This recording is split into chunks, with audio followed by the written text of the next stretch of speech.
Bonsoir à tous et à toutes, j'espère que vous allez bien. Les pouvoirs, des règlements des comptes. Ce soir, je voudrais me prononcer en français sur la mort ou l'assassinat de Charlie Kirk, douloureux.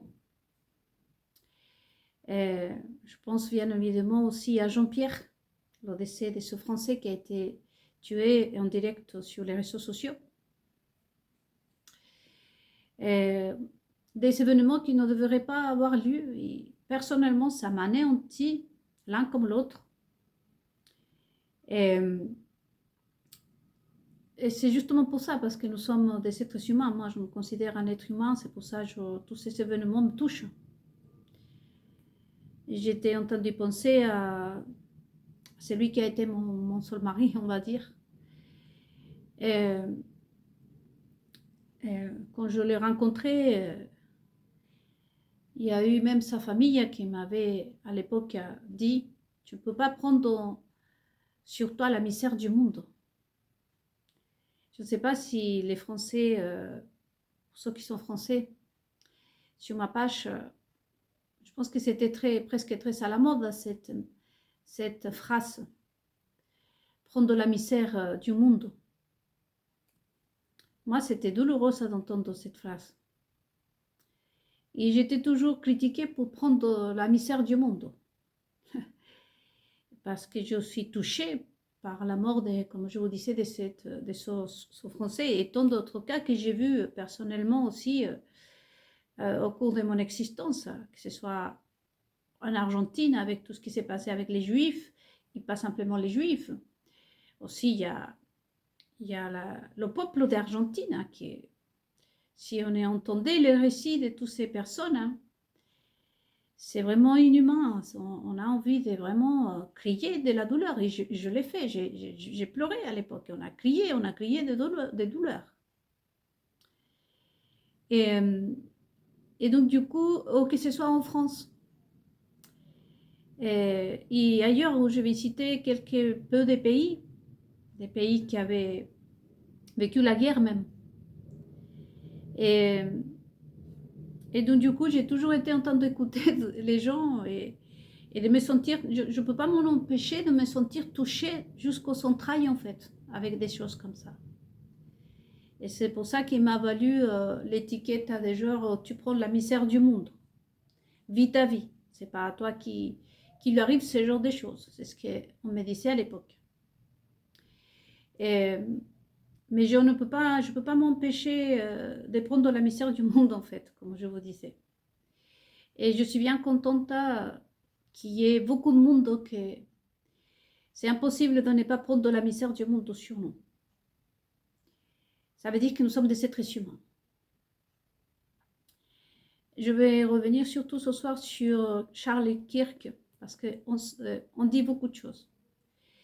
Et vous voyez les amis aussi que tout ce qu'on est en train de traiter dans nos méditations, concernant tout ce mélange aussi des religions, des croyances et tant d'autres, pour pas dire des générations, des croyances en fait. C'est important qu'on traite ce problème, parce que au-delà de la solution, parce que l'origine, la fondation d'une croyance, surtout la nôtre, qui est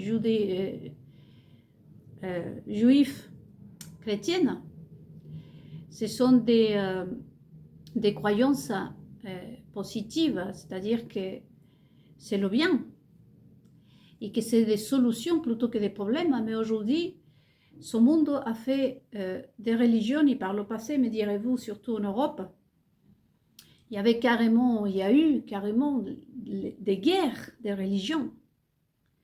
Donc vous me direz, c'est pas nouveau, Nel. Mais cependant, aujourd'hui, c'est même pas une guerre, mais c'est un problème. Ça commence à influencer même des situations comme celle de Charlie Kirk. Au lieu de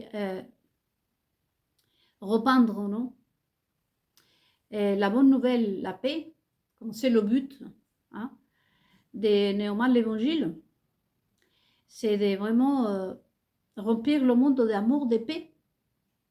Aujourd'hui, on voit que ça attise la haine, la vengeance, la colère et tellement de choses, la frustration des gens qui ne veulent pas, qui n'ont pas entendu ce qu'ils voulaient s'entendre. Vous savez que nous avons face en société aujourd'hui que vraiment il faut leur dire ce qu'ils veulent entendre en fait. Voyez? Et donc du coup, la religion est devenue cette croyance merveilleuse comme la nôtre, je répète, judéo-chrétienne, qui est la base et le but, c'est la paix, l'amour et le pardon et tellement de choses, est devenu aujourd'hui un problème au lieu d'être une solution. C'est pour ça que je tenais à m'exprimer ce soir aussi en français, parce que je l'ai déjà fait en espagnol, au sujet de Charlie Kirk. Et donc, qui était ce garçon? C'est rien de vous dire que je suis touchée, comme je vous disais. Je pense à Erika, sa femme. Et même si, par exemple, je ne m'ai pas aimée avec mon mari, c'était pas charnel je m'ai pas aimée avec lui. Mais quand même, quand on se sépare d'une personne, et que ce soit en commun accord ou que ce soit à travers des querelles pas très amicales, si je m'exprime bien, c'est quand même, il y a quelque chose. Et je n'ose imaginer, on peut imaginer ce que c'est pour cette femme, parce qu'elle était présente avec ses 2 enfants quand on a assassiné son mari. Quand on va déjà, vous savez, parler mal à un chat, je sais pas moi, le dire, mais tais-toi, le chat, machin, c'est déjà très violent. Si nous, on entend ça, voyez. Et on pense que le chat fait quelque chose, ou un chat méchant, même quand on a affaire à un animal, qu'on doit l'abattre parce que soit il s'est blessé davantage. J'ai vécu ça quand j'ai habité à la campagne. Il y a eu des fois où que les animaux, il fallait l'abattre parce qu'ils avaient collé une maladie qui faisait qu'ils devenaient incontrôlables. Et au bout d'un moment, on courait tellement que se cassait la patte et c'est impossible de le guérir. Et qu'il fallait l'abattre. Et donc, mon père, je l'ai vu plusieurs fois. Ce sont les seules fois que je l'ai vu les larmes aux yeux. Et c'était tout un événement. Alors que l'animal était malade plutôt, voyez. Et je n'ose imaginer ce que pourrait sentir Erika quand on tire sur son mari, l'homme de sa vie, celui qui dort à ses côtés, le père de ses enfants, le chéri de sa vie, et les projets. C'est vraiment abattre son mari. Pourquoi? Qu'est-ce qui était si mauvais pour mériter cette mort de cette façon? Les enfants étaient présents aussi. La question, ça se posera toujours. Pourquoi faire ça à papa? Pourquoi blesser papa si il était si méchant? Et même s'il est méchant, on ne peut pas l'abattre comme ça parce qu'il a été abattu. C'est vraiment touchant, je vous dis. Je suis spécialiste de prendre la misère du monde. Sur moi. Et vraiment, je disais, les mots, on peut... Tout au long de ma vie, j'ai perdu beaucoup de ces très chers, à très jeune âge, mes grands-parents, mes parents. Et ça fait pas longtemps que j'ai perdu une de mes sœurs qui était très jeune d'ailleurs, ma sœur. Et elle est morte tragiquement, on pourrait dire. Parce que Elle était jeune hein, quand même. Son décès nous a pris par surprise, à nous tous, dans la famille. Et c'est une douleur que malgré qu'elle vivait en Amérique latine, moi je vivais en France depuis, comme vous le savez, presque 25 ans là. Mais ce sont ces messages, ces WhatsApp, c'est tout ce qu'on discutait. Et bon, quand on était jeunes, hein, on a fait un parcours ensemble et je l'ai accompagnée quand elle a accouché ses enfants, etc., son mariage. Et tout d'un coup, la perdre à jamais, alors qu'on était déjà, comme je vous dis, séparés depuis 24 ans. Mais c'est douloureux jusqu'au présent, je suis encore touchée pour la perte de ma sœur. Parce qu'elle est partie aussi prématurément. Ensuite, après, j'ai perdu une autre de mes sœurs aussi. Pareil, les deux très jeunes, en fait. Et bon, avant ça aussi, il y a eu son mari qui avait décédé à ma sœur, donc pareil, jeune. J'ai eu aussi une belle sœur qui est décédée. Et mes nouveaux nièces y ont resté vraiment des 15 ans et 18 ans, orphelins. J'ai vécu la douleur, nous l'avons vu. Il s'était déjà presque adolescent, c'était adolescent déjà. Et je n'ose imaginer ces deux enfants-là, d'Erika et elle, la famille. Je pense aussi au peuple des États-Unis de l'Amérique. Et bien évidemment à nous tous. Parce que cet assassinat de Charlie Kirk, déjà, jeune homme, 32, 31 ans, et avec ses défauts et ses qualités comme nous tous. Hein. Mais la cruauté la plus grande, c'est-à-dire il y a plein de choses, c'est pour ça que je voudrais me prononcer, les amis, ce soir, et je vais aller tout doucement, puisque je suis touchée, comme je vous dis, pour toutes les femmes qui sont sur la page et qu'on a pris aussi, qui peuvent méditer. Parce que même nous, quand on s'est chamaillé avec nos maris, on n'aurait pas souhaité un mal comme ça, en fait. N'importe qui, si vous êtes une femme qui vous êtes là, allez copina, vous savez que c'est pas possible. Et surtout, c'est l'homme de ta vie, l'homme que tu aimes. C'est terrible, terrible, terrible. Et je pense à nous tous, hommes et femmes, parce que dans la série que nous sommes en train de regarder, Once Upon a Time, si je le prononce bien, et cette série commence avec Blanche-Neige qui se va pour épouser son prince charmant.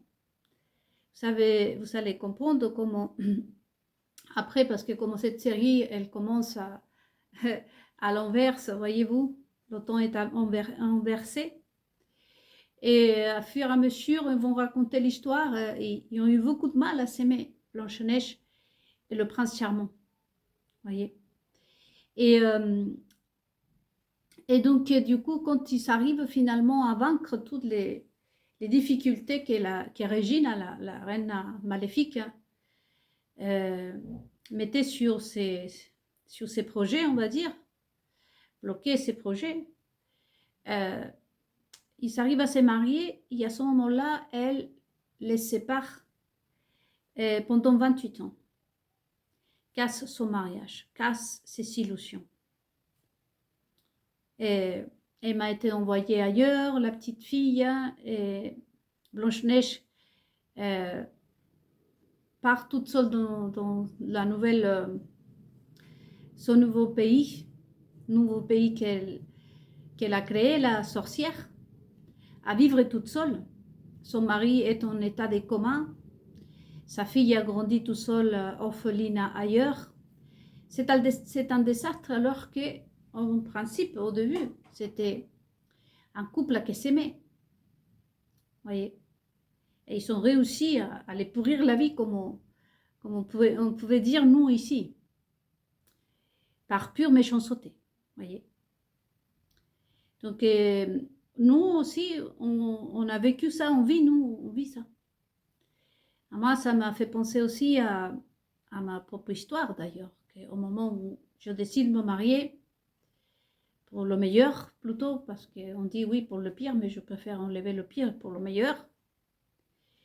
Et surtout pour rien, pour le meilleur ou rien. Moi, je n'envisage pas des négatifs dans ma vie. Et sachant que nous sommes des êtres humains puissants, donc moi je me disais pour le meilleur. Et à ce moment-là aussi, je reçois, comme vous le savez, un sortilège. On rentre chez moi et toute l'histoire que vous connaissez, et ça finit, ça n'a même pas eu le temps de commencer, que ça s'est fini comme ça se finit. Et nous, dans le peuple aussi, on s'est mariés. J'ai entendu les histoires de beaucoup de couples. Certainement, vous pouvez, probablement, faites partie de ce couple qu'on s'est battu, on a vraiment lutté pour avoir un mariage, pour être un bon mari, pour être une bonne femme, pour être une bonne mère. Mais il y a eu toujours quelque chose qui a dévasté notre couple. Voyez, qui fait que finalement, on doit tout refaire comme si c'est rien passé, parce qu'en plus, ces personnes-là, maléfiques, nous disent c'est rien passé en fait. Hein. Mais nos histoires du passé, ça nous touche, ça nous brise. Néanmoins, moi, je parle pour moi, mais je pense que beaucoup d'entre vous. C'est une histoire qu'on vit entre êtres humains. Moi-même, je suis vraiment, j'ai pas été amoureuse. Mon mari n'a pas été amoureux de moi non plus. On n'était même pas attirés, si on n'a même pas eu le temps de vraiment concrétiser ça, si ce n'est qu'au niveau charnel. On n'a même pas eu le temps, on ne nous a même pas laissé le temps. Mais même comme ça, voyez-vous, c'est difficile de faire des projets. Ton lit que tu as acheté pour dormir avec ton mari, tes petites habitudes, tes complicités, toutes ces choses-là. Et moi, comme je vous disais, j'ai toujours vécu séparée de mon mari. Lui dans son canapé, dans sa vie, moi dans ma chambre. Mais moi, je beaucoup pleurais parce que je me disais, je me suis acheté un lit quand même pour dormir avec l'homme de ma vie, en fait. J'ai beaucoup pleuré, j'ai beaucoup souffert à cause de ça.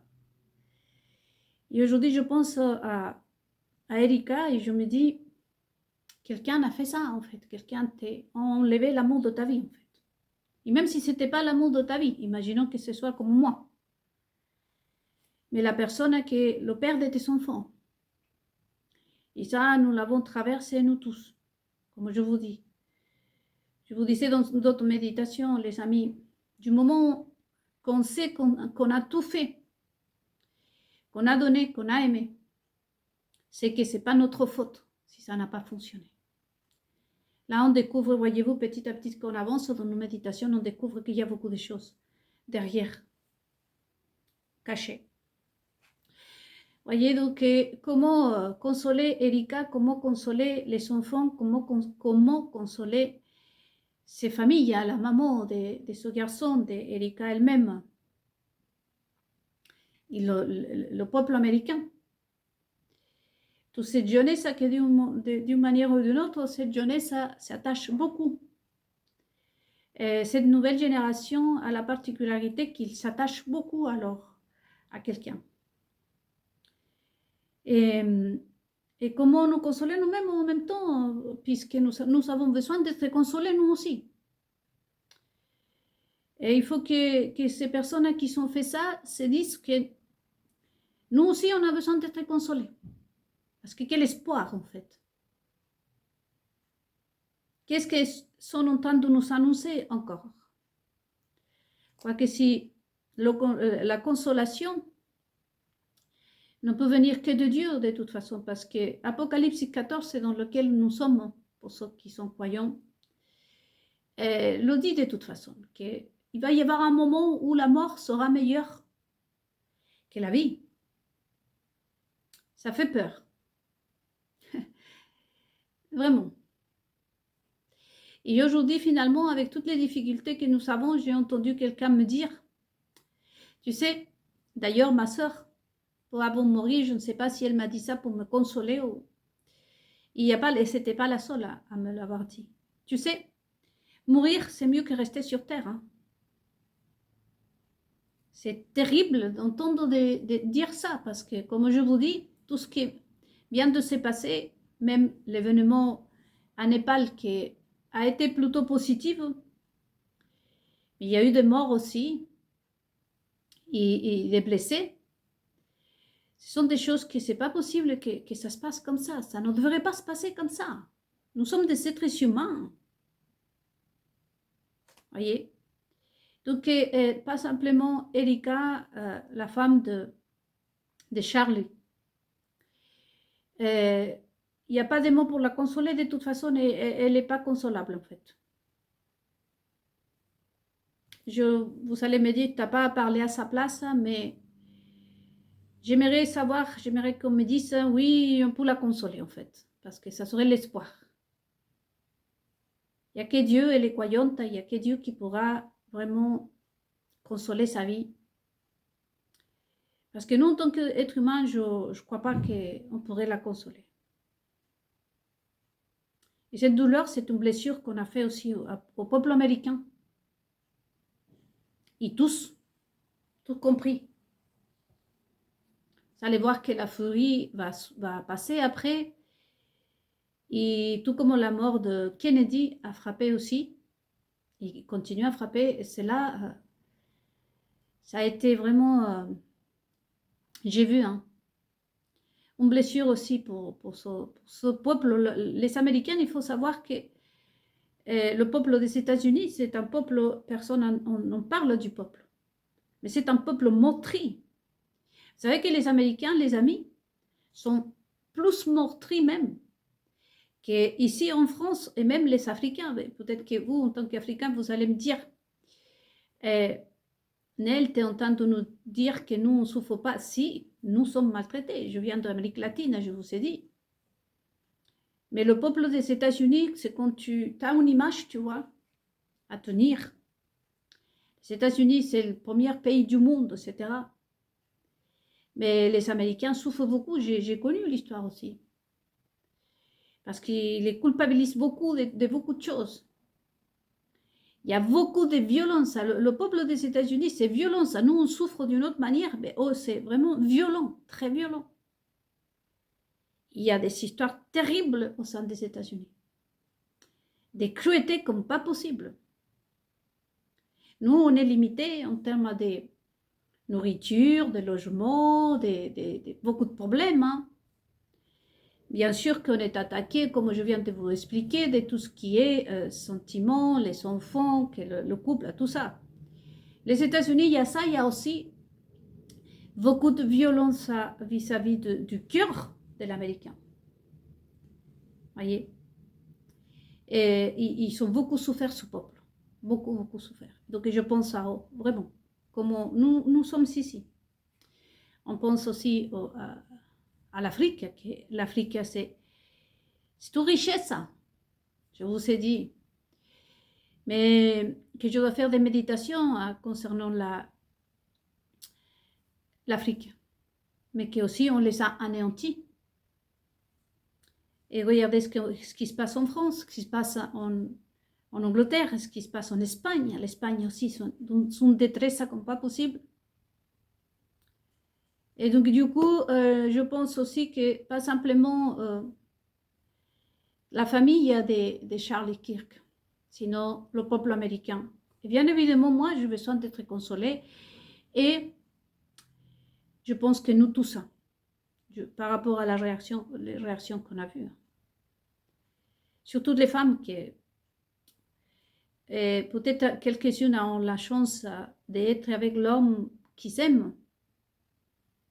Mais ce que nous, qu'on a perdu, on nous a, d'une manière ou d'une autre, je considère que moi aussi, on m'a pourri l'existence, je veux dire. On a cassé mon existence, on m'a volé ma vie. Et d'une autre manière, mais la douleur, elle est la même, comme je vous disais, dans une méditation, que la douleur ne se mesure pas. Il n'y a pas de degrés. Mais bien entendu que la mienne, c'est pas comparable à celle d'Erika, quand même. Là, je suis vraiment petite et effrayée. C'est pour ça que je suis effrayée. Donc, comme je vous dis, moi, je parle pour moi et je pense qu'Erika, il n'y a que Dieu qui peut la consoler et heureusement qu'elle est croyante. Mais en tant qu'être humain, je dirais qu'il n'y a personne qui peut la consoler, je répète. Il y a le fait qu'on lui prend son mari, que quelqu'un décide sur elle. Voyez, quelqu'un a dit, bon, Erika, tu n'auras plus de mari à partir de maintenant. Quelqu'un a dit à ses enfants, bon, vous allez rondir au folin et vous allez devoir faire avec cette image. Il y a quelqu'un qui a dit à cette famille merveilleuse, à ce père de famille, cette jeune fille amoureuse, parce qu'on voyait qu'elle était très amoureuse de son mari, a dit non, bah non, dorénavant, tu n'auras personne qui t'aime.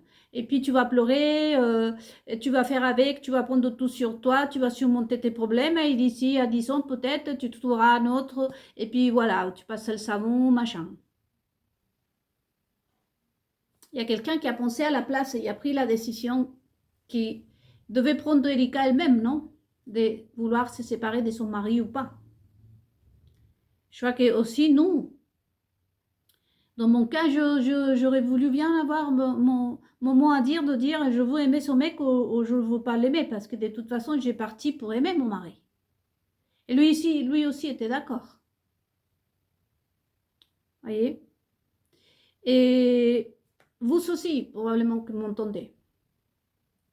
Vous aussi, vous êtes mariés pour être aimé, vous avez arrivé même à être aimé, mais la situation a fait que ça devient invivable, notre amour, notre vie.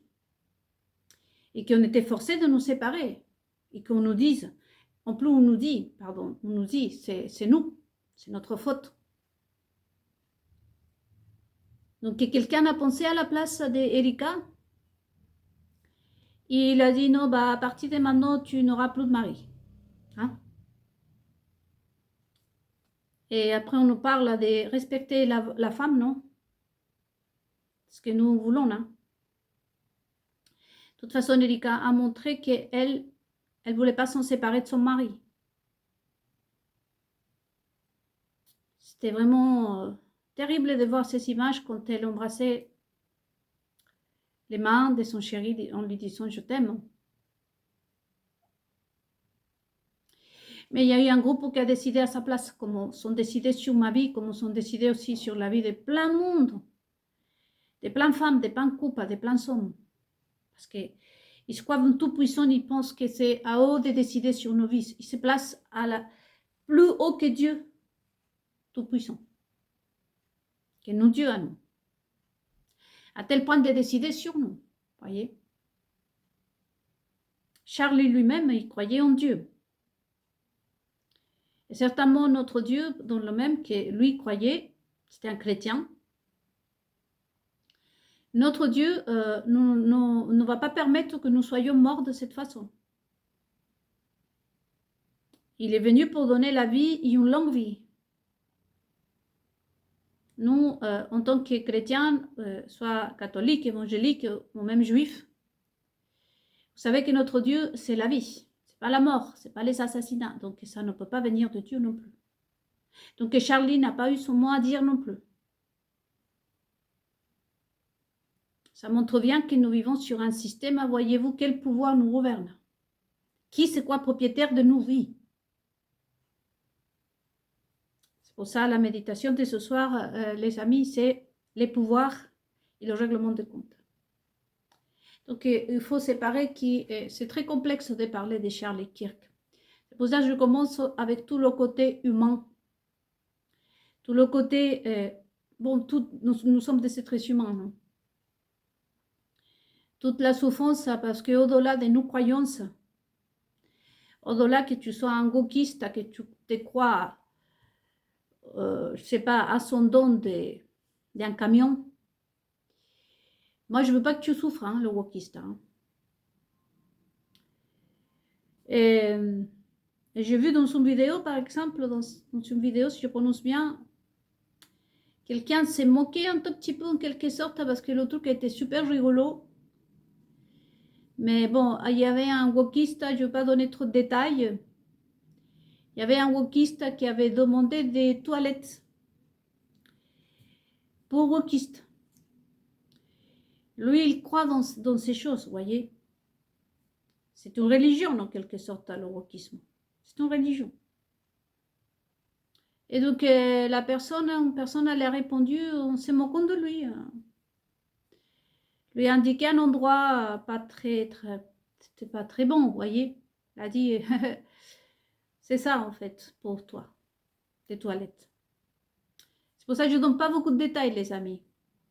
Mais imaginons que cet homme-là lui dise, je sais pas, imaginons que le wokiste me demande à moi, il n'y a pas de toilettes ici pour les wokistes, et je lui dise, je sais pas moi, va dans cette poubelle, c'est ça la poubelle pour toi. Les toilettes pour toi, le wokiste. Moi, oui, c'est vrai que ça peut aussi faire rire, mais le wokiste est devenu, c'est une religion. Ils ne sont pas coupables, ces personnes, de croire à ça. Qui les a appris à croire à ça? Ce qu'on va voir ce soir dans ces méditations-là, que la même chose, c'est ce que nous avons vu avec les latinos dans 3 méditations, les amis. Donc, je reviens du boulot. Et comme je dois faire beaucoup attention à tout ce que je dis, probablement si je n'arrive pas, enfin, si je ne fais pas les 3 méditations ce soir, je le ferai demain matin aussi. Je continuerai avec les autres. Donc, c'est une croyance, le wokisme. Et lui, il était vexé. Il disait qu'il était vexé parce qu'il ne savait pas déjà se moquer de lui comme ça. Et puis, ça lui a fait mal. Voyez. Donc, bon, moi, je pense pas que je me moquerai des wokistes. Comme ça, non. Je respecte tout à fait. Et je ne veux pas que le wokiste souffre. Parce qu'avant d'être wokiste, il est un être humain. Pareillement pour les homosexuels. Bien entendu que si à moi on me pose la question, je ne suis d'accord ni avec l'homosexualisme, ni avec le lesbianisme, ni avec le wokisme. Mais chacun sa croyance en fait. Mais moi, je ne peux pas me moquer d'un wokiste ou comme idéaliser non plus. Vous voyez? Il y a des wokistes qui sont vraiment des poubelles. Comme il y a des homosexuels vraiment qui sont des ordures. Comme il y a des évangéliques, comme on a vu ici dans notre page, et des juifs, des talmudiens, ce sont des psychopathes, des assassins. Voyez? Mais nous, dans notre page, nous, on pense à l'être humain. Quand tu es un wokiste que tu fais mal à personne et tu t'habilles comme un chat, bon, c'est ton truc là. Le problème, c'est quand tu voudrais convaincre les autres aussi. Hein, parce que, ok, tu t'assises à côté de moi à manger, il n'y a pas de problème, mais tu commences pas non plus à m'agresser pour que je te traite comme un chat. Je vais te traiter comme un être humain. Et je ne veux pas que tu arrives de malheur, je ne veux pas qu'on te fasse du mal, que tu sois homosexuel, que tu sois catholique, que tu sois évangélique, que tu sois non-croyant, etc. Donc c'est la même vision et le même ressenti que nous, les êtres humains, nous avons concernant aussi les partis politiques. Parce que comme ce soir, je suis en train de parler, je voudrais parler des pouvoirs. Ils sont de ce règlement de compte, parce qu'on viendra sur Charlie. Donc l'homme le dit, je le disais aux latinos, parti politique. Ça vous évoque, qu'est-ce qui vous évoque? Ça vous évoque. Ça vous évoque probablement un match de foot. Par exemple, je vis en France, c'est pour ça que je parle souvent de la France, mais c'est le cas de tous les pays du monde. Le Chili, l'Argentine, a longtemps. Il continue à l'être d'ailleurs, et le Chili, là, jusqu'au là, avec son président, avec le président. Mais en France, je vis en France, donc et du coup, les Français demandent des changements vis-à-vis de leur gouvernement, mais il n'y a pas d'opposition. Normalement, on ne sait pas, je ne sais pas trop à quel parti appartient le gouvernement qui est sur place. Mais je ne sais pas, quelques-uns ils disent que c'est des gauches, des droites, je ne sais pas. Le truc, c'est que j'entends, hein, les Français, nous entendons d'ailleurs, qu'il n'y a pas d'opposition en fait. C'est comme si cette personne qui est à la présidence, il gouverne toute seule, il n'y a pas d'opposition. On dirait que tout le monde le soutient, c'est-à-dire que les partis politiques, ils sont tous sous sa commande en fait. Vous voyez? Et en effet, mais pas qu'en France. Parti politique, ça fait partie d'un match. Imaginez ça comme un match de foot. C'est juste qu'après, ça change à un. Voilà, les 45 minutes, les bleus, je vais faire des couleurs. Hein. Les rayés vont aller à droite et les tigrés à gauche. Mais après, les tigrés vont aller à gauche et les rayés vont aller à droite. Ça change juste des cons. Enfin, comme un match de foot. 45 minutes là et 45 minutes en échange. Voyez? S'il y a des problèmes, si personne ne se met d'accord, hein, on rallonge. Qu'est-ce que je veux dire par là, les amis? Je vous laisse à méditer parce que le mot le dit. Partis sont des partis politiques. Dans le monde entier, c'est pareil. C'est que là, je vais revenir à Charlie Kirk, encore une fois, parce qu'on a vu déjà tout le côté humain, n'est-ce pas? Tout ce que nous sommes d'abord comme êtres humains, mais après, il faut comprendre qui est Charlie Kirk. Donc, pourquoi je parle des partis politiques? Parce que aujourd'hui, c'est pareil, c'est la gauche, ce sont les wokistes. À l'époque, quand on voudrait s'en prendre à les Africains, nos amis africains, et que je déteste dire la couleur, je m'excuse vous, mes amis de l'Afrique, mais je dois le dire parce que c'est comme ça que les gens parlent, vous voyez. Comme à nous disaient les latinos, vous voyez. Donc c'était chaque chose qui passait, quand on voulait s'en prendre aux Africains, il s'est passé quelque chose, c'était un noir. C'est parce qu'elle est noire ici. C'est parce qu'il y a la délinquance, je parle surtout quand il y a eu tellement de problèmes aux États-Unis. Tout ce qui pouvait se passer de mauvais, c'était un noir. Voyez. Là, récemment, ce sont les immigrés. Il y a toujours quelqu'un pour porter le chapeau, la responsabilité de quelque chose. Voyez, dans nos pays. Après, c'était la faute des Blancs. Jusqu'au présent, hein, c'est la faute des Blancs. D'ailleurs, que l'Afrique soit pauvre, que nous, les Latinos, nous soyons pauvres, c'est la faute des Blancs. Voyez. Nous aussi, on a pris un. Les guerres de religion, comme je vous disais, à l'époque, c'était pour les religieux, les chrétiens religieux de Rome, le catholicisme, qui autrefois avait le pouvoir dans le monde entier. Hein. Même pour être président, il fallait passer par le Vatican, le pape, pour pouvoir se marier ou autre, ou élire un président, etc.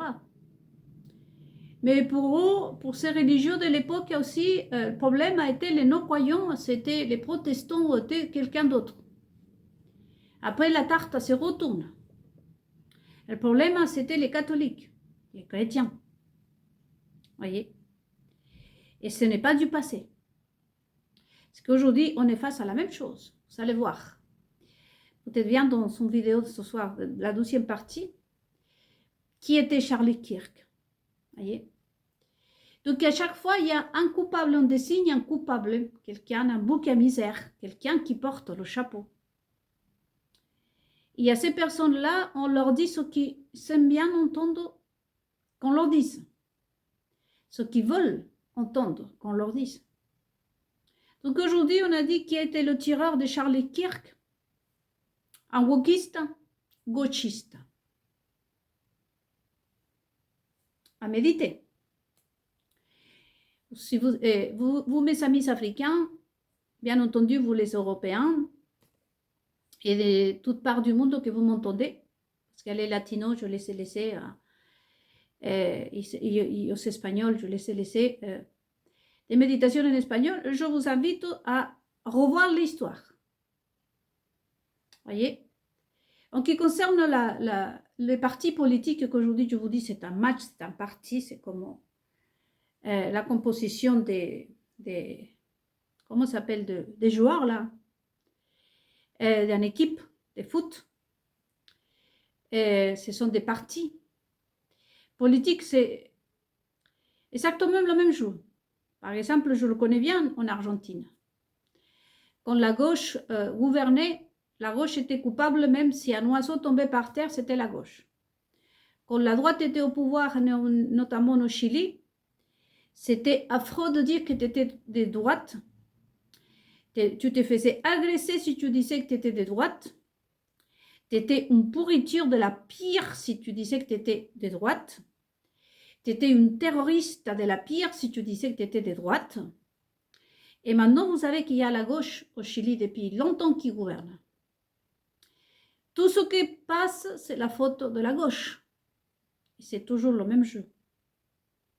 Voyez, c'est pour ça que je commence cette méditation déjà avec tout le côté humain qui nous touche.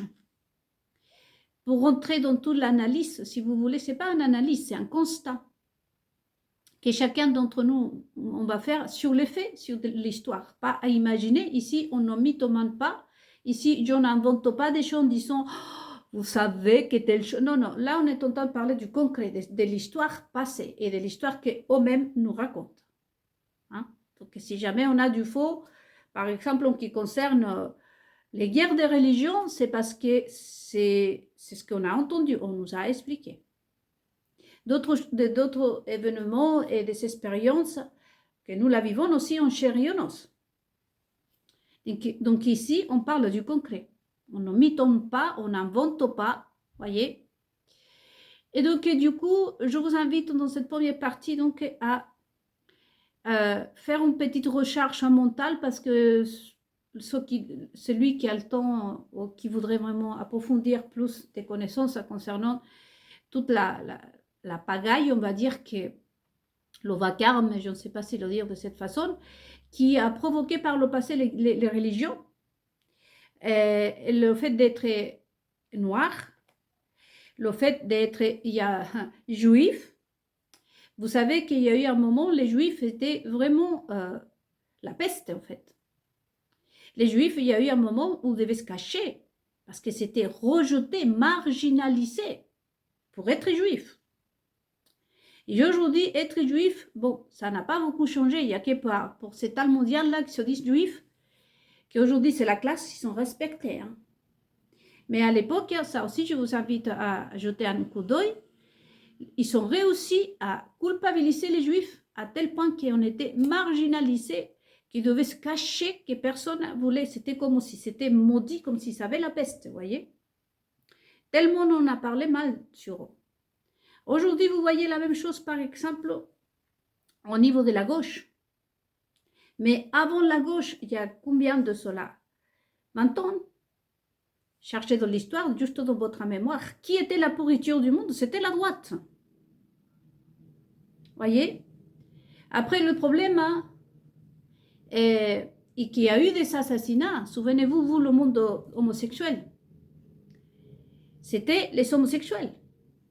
Et le problème, c'est la homophobe, que parce qu'on a tué deux mecs, que parce que le mec, je ne sais pas quoi, que tout, voyez-vous, c'est toujours un bouc à misère. Toujours quelqu'un sur qui rejeter la faute. Toujours quelqu'un pour justifier plutôt, parce qu'on verra vraiment comment on peut prononcer, comment nous apprenons à parler ici, voyez. C'est quoi? C'est un bouc à misère? Ou c'est juste une justification pour pratiquer le mal? Moi, c'est une justification. C'est profiter de l'ignorance. Je ne vais pas y aller plus loin, mais vous pouvez aussi argumenter, surtout si vous êtes anthropologue, si vous êtes aussi sociologue, ou si vous êtes n'importe qui ici, tout être humain d'ailleurs. Vous pouvez aussi argumenter et dire, à moi ça me semble telle chose. Vous voyez, nous sommes de méditation ici. Donc, justification, ignorance. On justifie, on profite de l'ignorance. Et l'ignorance, c'est, enfin, l'ignorance, je l'appelle comme ça. Enfin, ce soir, je l'appelais comme ça parce que c'est vraiment la manque de connaissances, vous voyez. Donc, on joue avec ça. Donc, dans cette première partie, les amis, et je vous laisse à méditer sur toutes les boucs émissaires à travers l'histoire. Vous allez découvrir plein de choses pour pouvoir comprendre ce qui s'est passé et ce qui se passe aujourd'hui avec tous ces événements qui ne devraient pas avoir lieu. Que je vous retrouve dans la 12e méditation ce soir. À tout de suite.